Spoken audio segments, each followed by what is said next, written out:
While the Arab army advanced northwards, Britain's General Allenby had crossed the Suez Canal, and by the spring of 1917, his forces had reached the frontier of Palestine.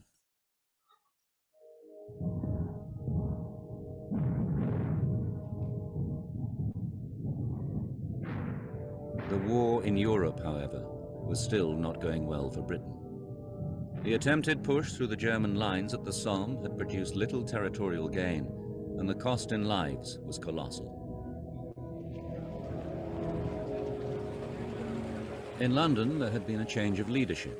The new Prime Minister, Lloyd George, felt that the Allied war effort needed a fresh impetus.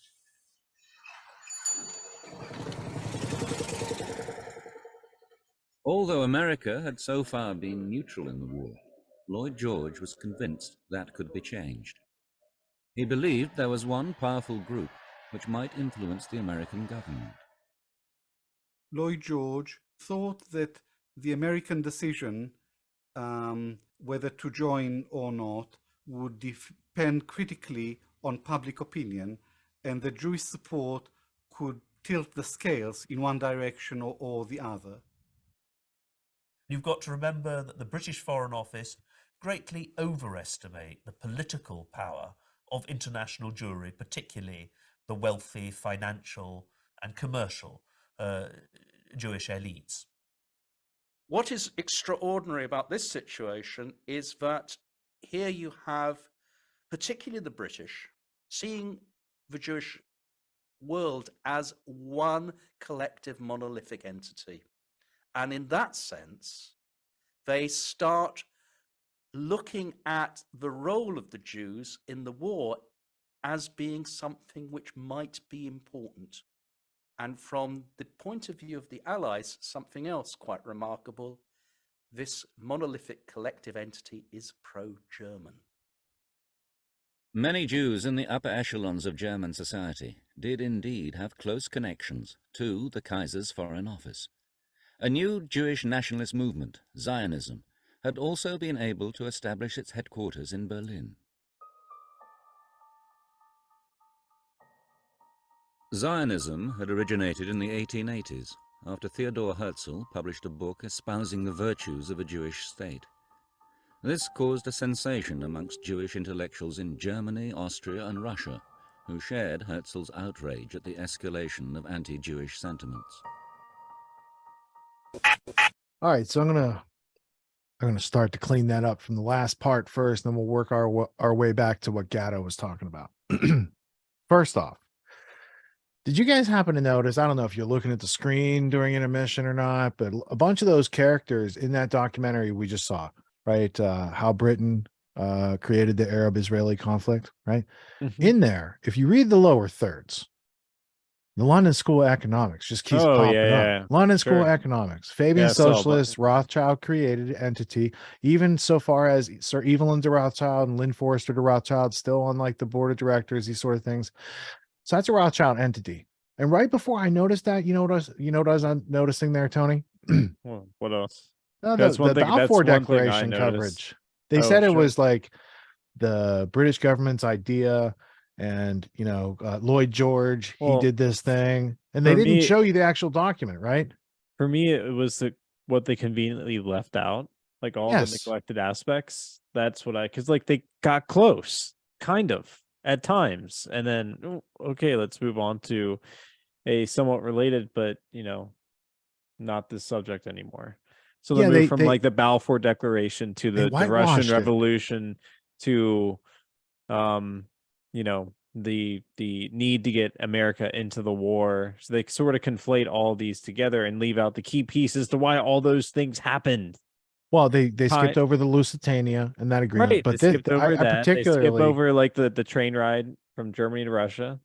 Yeah, I wanted to focus on the Balfour 100 site, balfour100.com, for the 100th anniversary of the Balfour Declaration. And they sort of, and you're right, as far as real quick, just to answer quick, like they do whitewash the part about the British, saying that like, oh, but the British couldn't enforce this because of the Sykes-Picot Agreement. So therefore, like, you know, they want to help them, but they can't help them. And so they're trying to sort of create this weird convoluted narrative.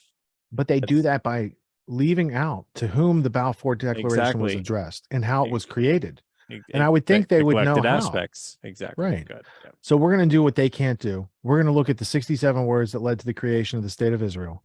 And you can click here to watch an interview with Lord Rothschild. Maybe we'll open that in a new tab here. We'll go to that in a second. So if we go on this site and we scroll down, they don't let us scroll down. You have to go straight here. So we can go to the highlights. We can go to the declaration itself. We can go to the timeline. We can go to who's who, right? Chaim Weizmann, by the way, was pen pals with Cecil Rhodes. He admired the situation down in South Africa. I wanted to do something similar. So the declaration, if we click, surprising. I want to go to the timeline because it's the 4 drafts, right? I was going to say, how many drafts or revisions? I forgot what they were called. So there are 4 drafts. But their timeline starts 1250 BCE, right? Conquest of Canaan under Joshua. So you're gonna have to skip ahead because they got a long story they're bringing forth to tell you about the Balfour Declaration. Long. Look, I mean, I'm just click. Can we get to the 4 drafts? Oh man, of the declaration? I guess we can't. So let's go back here to the declaration, and here's the first draft. This is called the Lord Rothschild draft. It is from 18 July 1917. So His Majesty's government, this is what he wants. His Majesty's government accepts the principle that Palestine should be reconstituted as an international home for the Jewish people. His Majesty's government will use its best endeavors to secure the achievement of this object and discuss the necessary methods and means with the Zionist organization. Now, reconstituted here implies an unbroken link between the Jewish people and Palestine going back 2,000 years. So they're like, it's ours, and we'd like it back. So this is the Lord Rothschild draft, 18 July 1917. We just read it. Here's some history behind it, okay? But this is where it starts. So then, after we read that page, what's appropriate? Next one is Arthur Balfour, because there's 2 August. Yeah, this is 2nd August. This is 2nd August. August 4th. Right. So now, having received Lord Rothschild's draft from 18 July, Arthur Balfour writes back. He says, I'm glad to be in a position to inform you that His Majesty's government accepts the principle that Palestine should be reconstituted as the home of the national home of the Jewish people, and will use their best endeavors to secure the achievement of this object, and will be ready to consider any suggestions on the subject which the Zionist organization may desire to lay before them. So he's like, Lord Rothschild's like, sit and beg, and Milner's like, Balfour's like, yes, yes, here. So that's the draft, right? Oh boy. He replied to the Rothschild draft with his own draft seen here. Do you think that's his own draft, or is that just him regurgitating back and signing his name? So anyway, they call it his own draft. He's not making the. I'm showing you Balfour's not the author of anything, right? Oh, right. Now who's it go to next? Cecil Rhodes' kindergarten teacher, Milner. Here's Milner's draft, right?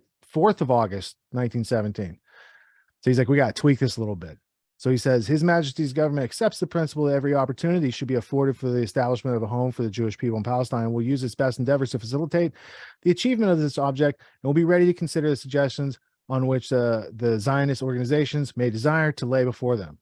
That's 4th of August, 1917. That's the 3rd draft. It's called the Milner draft. Sir Alfred Milner, a Conservative Party member, without portfolio in the War Cabinet, with an eye toward the anti-Zionist Jews in Britain.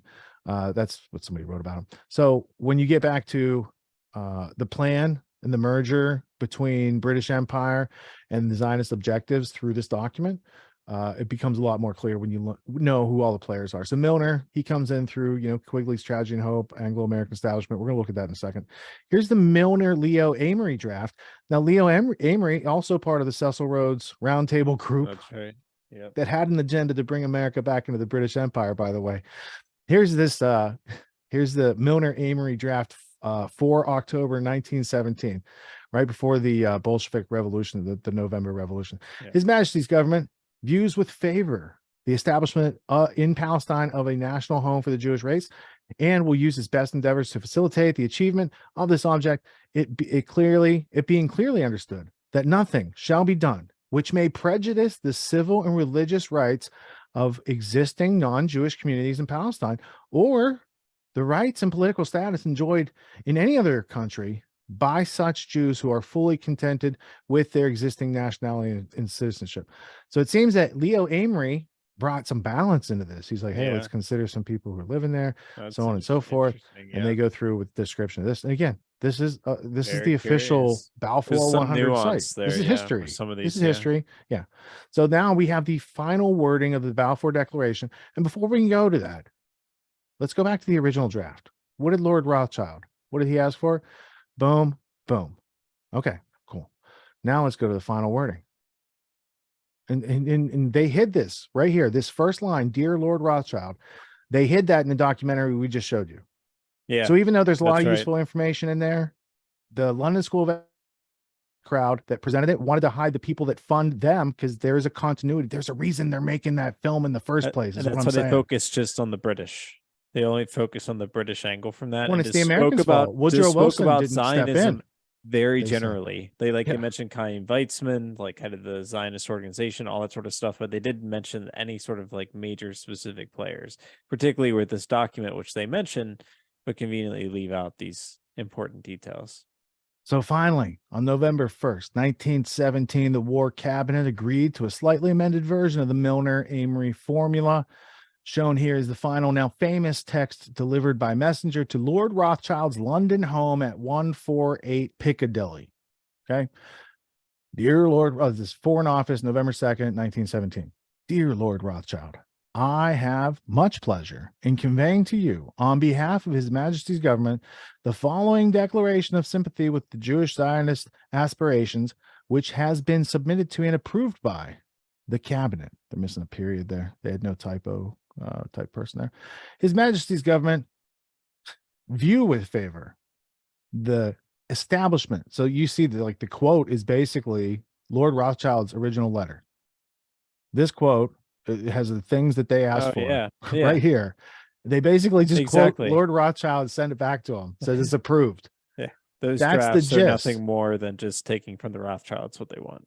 How many people's lives have been disrupted in the Middle East in the past century because of this piece of paper, which few people understand or even take the time to read? That combined with the fallout, the Sykes-Picot Agreement, the failure of the League of Nations, but then you get the UN not too long after the but then again, without this document, Tony, Pfizer would have had no country where everyone was mandated to get their experimental product. So yeah, you got that. Seems like tyranny is more of a philosophy, a corrupt one at that. Right. That continues to manifest itself regardless of ethnicity or religion or, Now, whatever. if after this document, the people who were bringing it about, if they could just fund some kind of German dictator to get back at them after World War I, they really persecuted Germany in the Paris 1919. Oh boy, they did. You know what I'm saying? Yeah, so like they, the powers that be funding an extremist there who kicks off a bunch of things to which they can then react to and bring about the exact situation that they had worked on. That's something interesting. The 1800s. They left out of the documentary as well. Like, there's still only 8% are made up of Jews after all the efforts to get Jews from Europe to migrate or rather emigrate to Palestine. And so, like, it was interesting because the biggest immigration took place during the rise of the Third Reich, when there was a whole transfer agreement. Before then, the tragedy had emerged. Now, Chaim Weizmann, Theodor Herzl, both corresponded with Cecil Rhodes. Yeah. Lord Rothschild was a beneficiary of Rhodes. They funded Rhodes in the first place, the Rothschild family, right?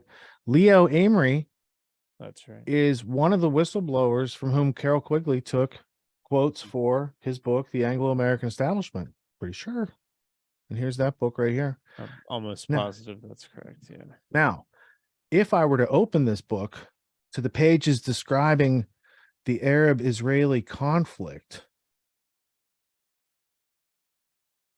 this is Moneypenny. Did you know Moneypenny is part of the Anglo-American Establishment story prior to James Bond? That's them. That's them winking. Here's Lord Northcliffe. Here's the Jesuits. There's a very specific section in here where he says that they had. Oh, here it is. Page 170. Let's go to the Anglo-American establishment. And yes, I did use the nail brush since the last break. So hopefully my mom won't be unproud of me for having dirty hands during this session. All right, so let's go to zoom in. The Milner Group, Cecil Rhodes, right? The Milner. Didn't we just see the Milner draft of the Balfour Declaration? That's correct. The general attitude of the Milner Group was neither pro-Arab nor pro-Zionist, although tending, if at all, toward the latter rather than the former. The group were never anti-Semitic, and not a shred of evidence in this direction has ever been found. In fact, they were very sympathetic to the Jews and to their legitimate aspirations to overcome their fate. I'm sorry. Has been sympathetic to the Jews and legitimate aspirations to overcome their fate. But this feeling, it must be confessed, was rather general and remote, and they did not, in their personal lives, have much real contact with Jews or any real appreciation of the finer qualities of those people. Their feeling against anti-Semitism was, on the whole, remote and academic. On the other hand, as with most upper-class English, their feeling for the Arabs was somewhat more personal. Many personal relationships with Arabs many found their personal relationships with the Arabs enjoyable and were attracted to them. However, this attraction of the Arabs never inclined the Milner Group toward that pro-Arab romanticism that was to be found in people like W.S. Blunt or T.E. Lawrence, Lawrence of Arabia. Omar Sharif was part of the Arab faction in Lawrence of Arabia, and he was also Dr. Zhivago during the Bolshevik Revolution. Interesting. The reluctance of the Milner Group to push the Zionist cause in Palestine was based on more academic considerations, chiefly two in number. The feeling that it would not be fair to allow the bustling minority of Zionists to come into Palestine and drive the Arabs either out or into inferior economic social position, and two, the feeling that this would have to do with the effect the feeling that to do this would have the effect of alienating the Arabs from Western and especially British culture, and that this would be especially likely to occur if the Jews obtained control of the Mediterranean coast from Egypt to Syria. Didn't we just talk about USS Liberty last week? That was like 6 days war. Yeah, Strangely enough, 1967. Sorry. Strangely enough, there's little evidence that the Milner Group was activated by strategic or economic considerations at all. Thus, the widely disseminated charges that Britain failed to support Zionism in Palestine because of anti-Semitism or strategic and economic considerations is not supported by any evidence found within the Milner Group. So they go on to say, or quickly goes on to say, on page 171, the attitude of the Milner Group toward the Arabs and Jews can be seen from some quotations from the members of the group at the Peace Conference in 1919, discussing the relative merits of the Jews and the Arabs. Jan Smuts, he's the father of ecology and holism. Yeah, that's that's used right. in the eco-environmental movement, right? Yeah. They haven't the Arabs' attractive manners. They do not warm the heart by graceful subjection. They make demands.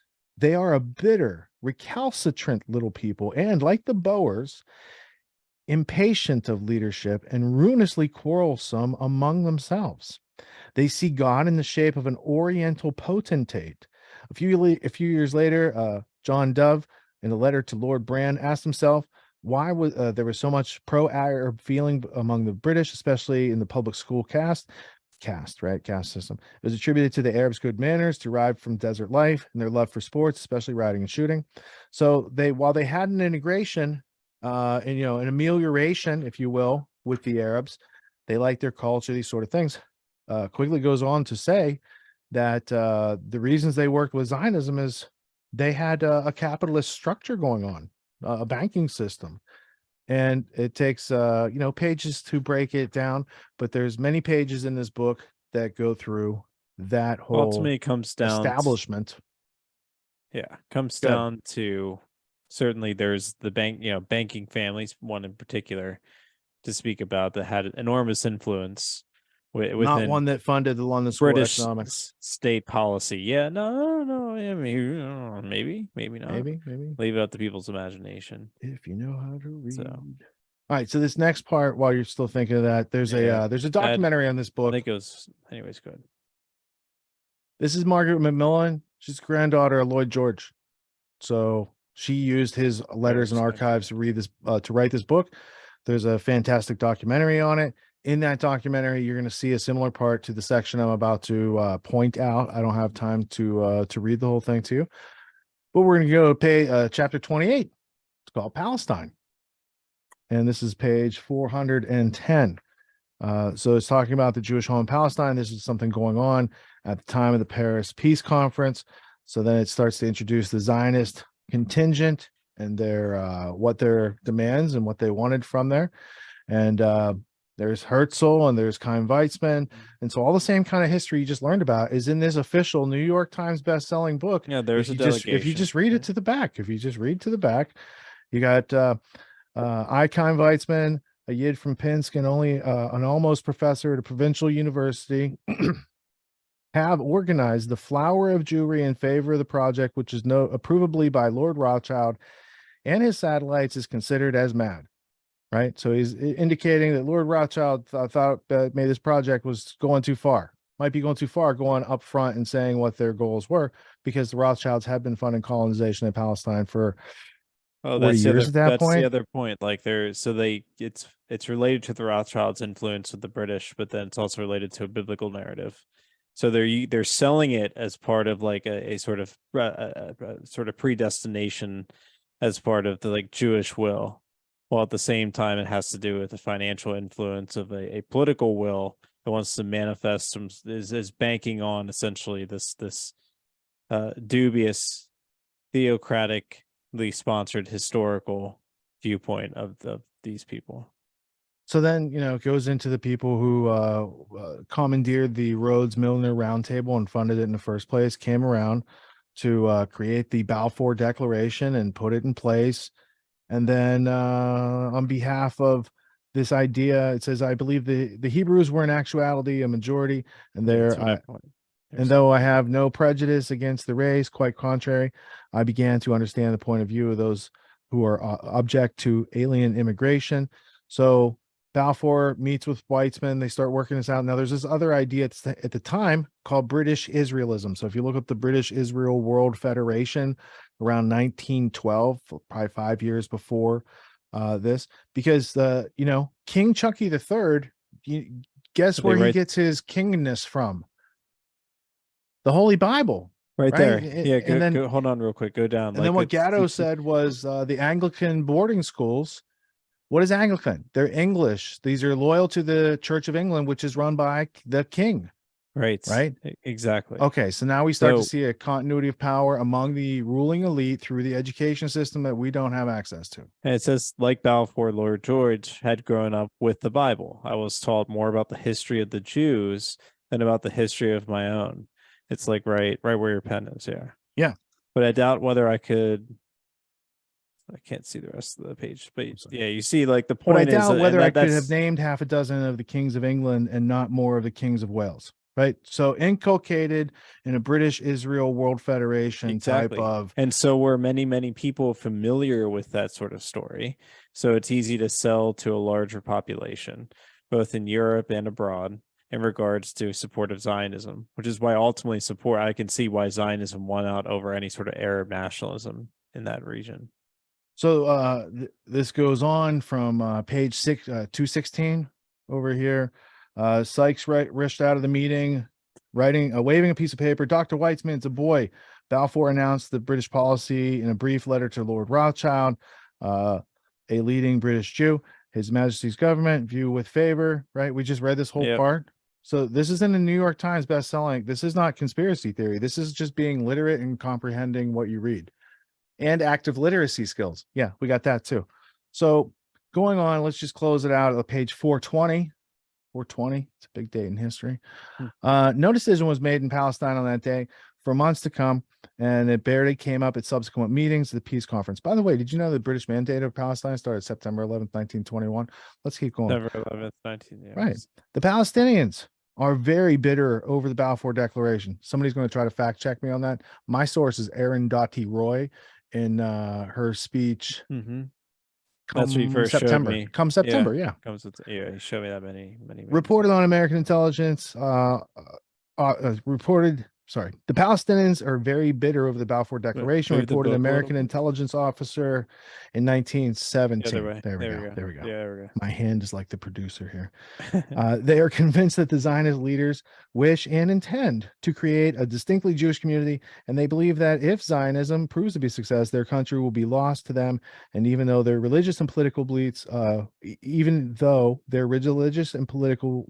rights be protected, the Balfour Declaration had promised such protection for what it called, quote, the existing non-Jewish communities in Palestine, end quote. A curious formulation when Palestinian Arabs, most of them Muslim, but including some Christians, like made up Coptic about Christian. 4/5 of a population of some 700,000. It also reflected a tendency on the part of the world statesmen and Zionist leaders to see Palestine as somehow empty. So, Churchill's quote was, dog has, just because a dog was in the manger doesn't mean it has a right to the manger. I think that was his famous quote. I mean, it took another world war tragically for them to get their wish, as well as for the League, because the League of Nations failed, and ultimately they didn't. The Zionists didn't get what they ultimately wanted out of the Paris Peace Accords. But ultimately, just a couple decades later, they unfortunately did through another horrific war. But the two things fell apart after the First World War. I guess it took another Second World War to get finally what they want. They get a UN, and then they finally get the ratification of the state of Israel. All right, so we'll end our little passage here from Paris 1919 by Margaret Macmillan on page 422. I had in the notes Samuel Untermeyer. He was the handler for Colonel House, and he was the handler for Woodrow Wilson. So in this, when it's Wilson, it's like Untermeyer, Colonel House, et al. Yeah. The United States, in contrast to what happened after the Second World War, played a minor role in this Paris 1919 redrawing of the world. The American government had quietly approved the Balfour Declaration, and Wilson himself was sympathetic to Zionism. Yep. Justice Brandeis plays a big part there too, because anyways. Good. To think, he told a leading New York rabbi, that I, the son of the manse, should be able to help restore the Holy Land to its people, end quote. It would do the Jews good, he thought, to enjoy their own nationality. He even contemplated, although only briefly, an American mandate for Palestine. But then there was the sacred tenet of self-determination.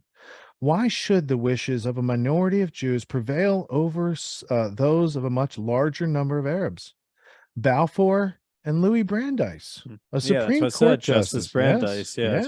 Because he was a huge Zionist influence in the court. He was the leading American Zionist, according to this book. Came up with an ingenious solution. It was wrong to use mere quote numerical self-determination, end quote.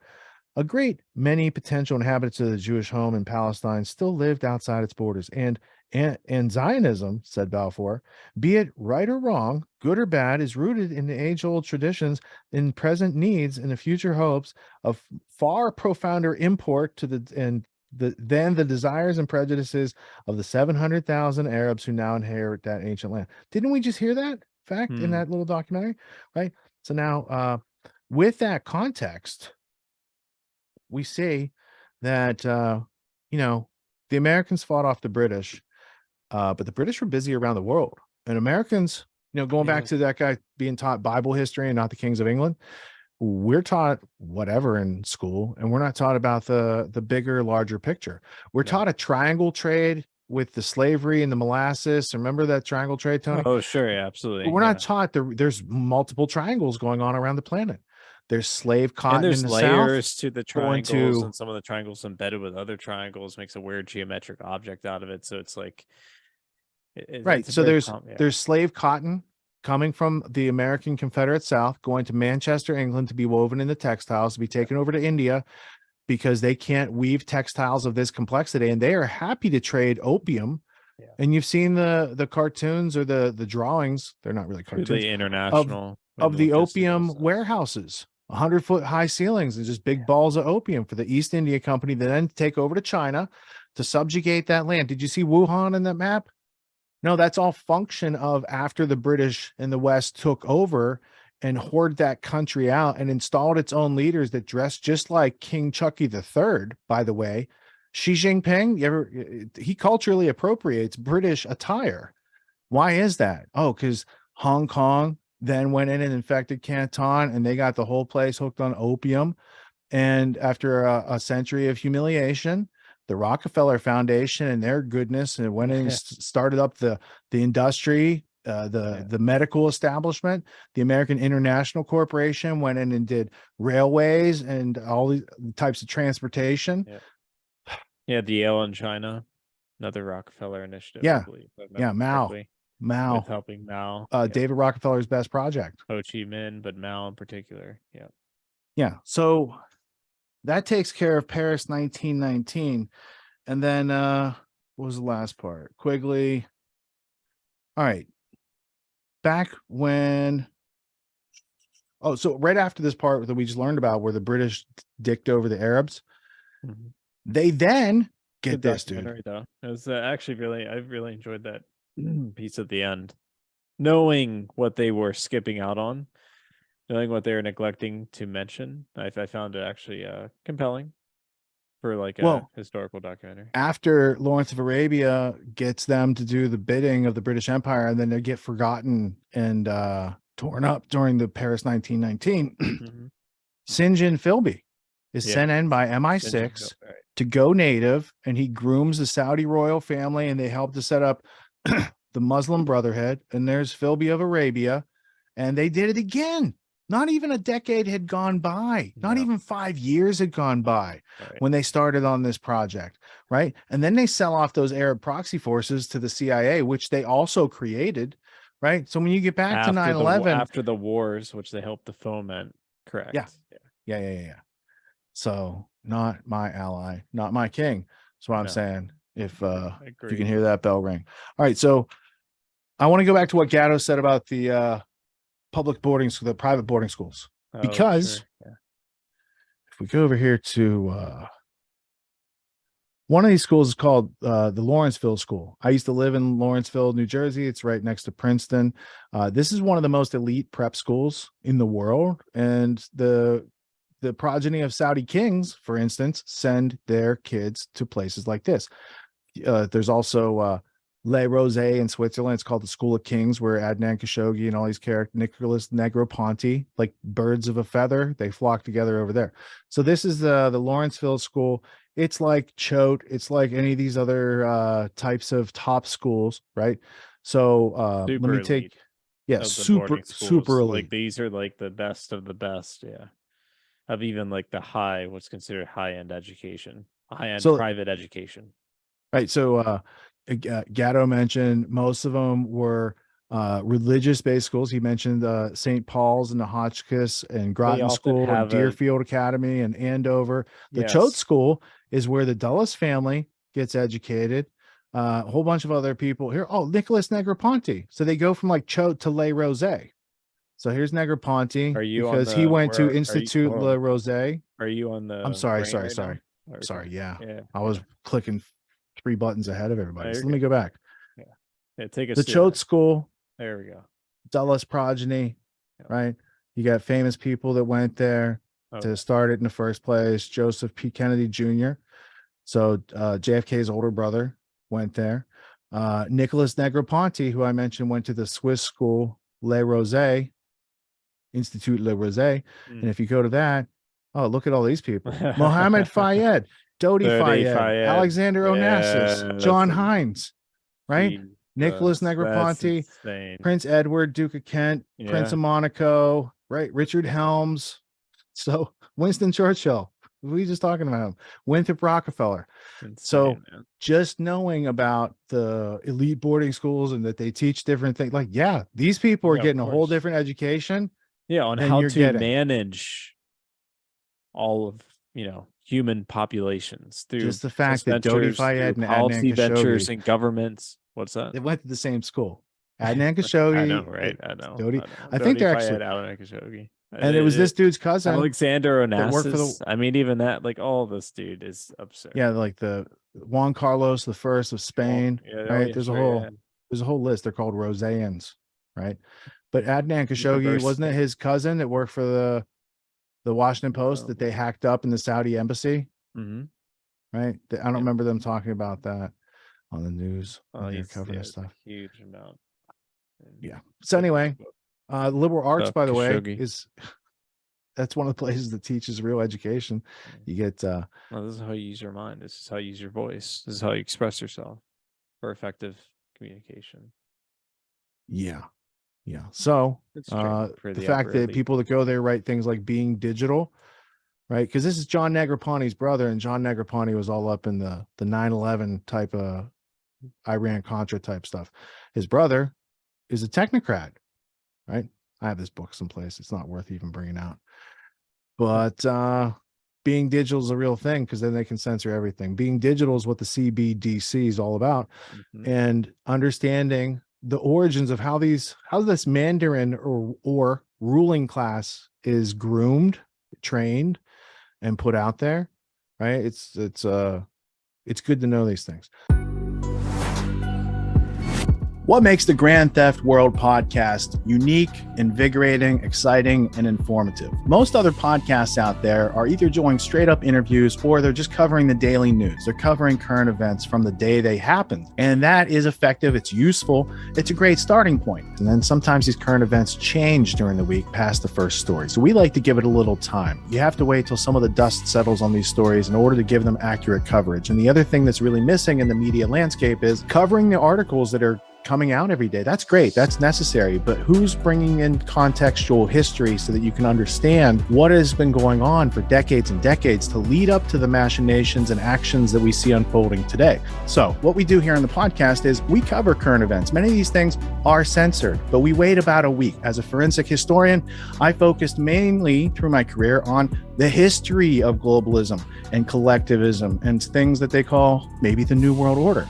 There's a lot of facts to these sort of circumstances, groups, events, activities, working groups that they've had over time. So for Grand Theft World listeners, we not only break down the current events, most of which that are censored during the week, we provide you with contextual history, we give you the source notes, the references, we do deep dives, and this really empowers you with an understanding of context and history so that you can make more informed decisions in your life. There's also a community, a membership where you guys can actually ask questions. We can get into the show and share evidence. And there's a town hall weekly for Grand Theft World for those who listen to it and are interested in covering the stories that we don't get to during a 6-hour show. Listening to it an hour a day, you could easily consume the week's news, but you're going to have substance and meaning and context and understanding. And with that, you can make higher quality decisions in your life. So if you're interested in more quality in your life, go to grandtheftworld.com, click podcast at the top, and we'll see you there. Thank you. These allegations are false. This isn't Grand Theft Auto, folks. This isn't a video game. What are the most surprising things that you discovered once you started pulling on that thread? Who he was connected to, what institutions he was influential over, what events he participated in? Come on, man. What are we talking about? Come on, man. No. You don't have to think about it, dude. I got this quote because you said you didn't know much about Klaus Schwab. I made it my job to, as soon as this happened, I'm like, okay, this guy's their front man. Let me learn about the official history of the World Economic Forum.